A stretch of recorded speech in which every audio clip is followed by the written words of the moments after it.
Now, if it wasn't for my community member, Melitza, aka Copper's Kitchen, also my friend, love you Melitza, who gave me the idea to freeze all of my old bones, especially because I cook a lot of lamb roast. So these are all the bones I've gotten from lamb roast and various other meaty, bony recipes.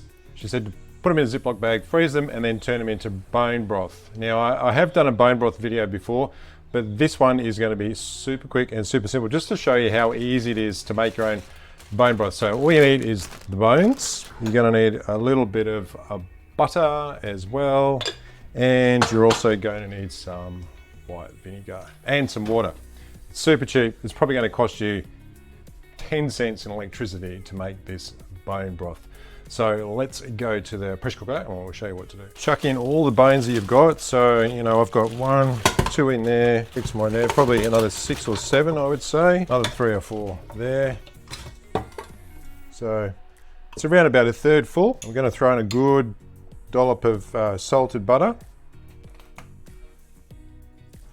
Splash of vinegar. This is just the boring old salt from Aldi. You know, use the Redmond salt if you can get it. A lot of people seem to rave about that. Good serving of salt. So I'm just going to fill that up to just cover the bones, which is, you know, a little bit less than halfway. That should do it.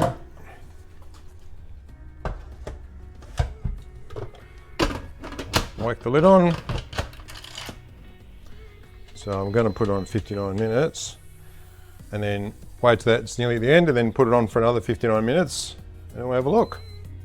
All right, so I've already got this water with ice in it. So the water's very cold. I'll put my bowl in there, which is a little bit precarious because it's actually floating. Here's my bone broth. I'll just pour this in carefully. It actually smells pretty good. All right, so now I've put it into that container.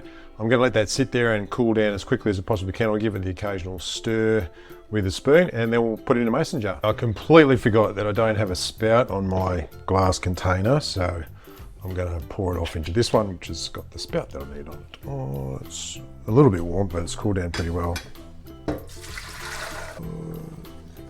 Almost too much.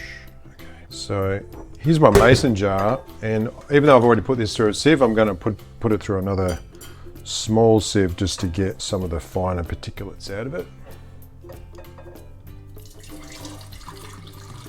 And some of it's going to spill, which is unfortunate.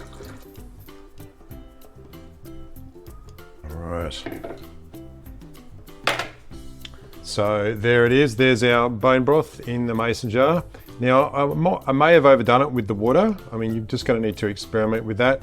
And something else you can do is add in a rasher or 2 of bacon, like just chop it up finely, add it in. That does give it a whole lot of extra flavor.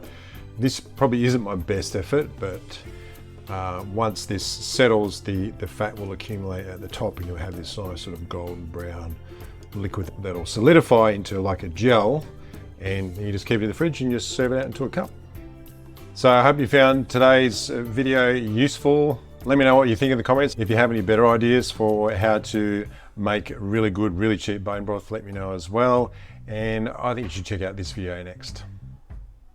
Yeah, that one right there. That's the right one for you. See you later.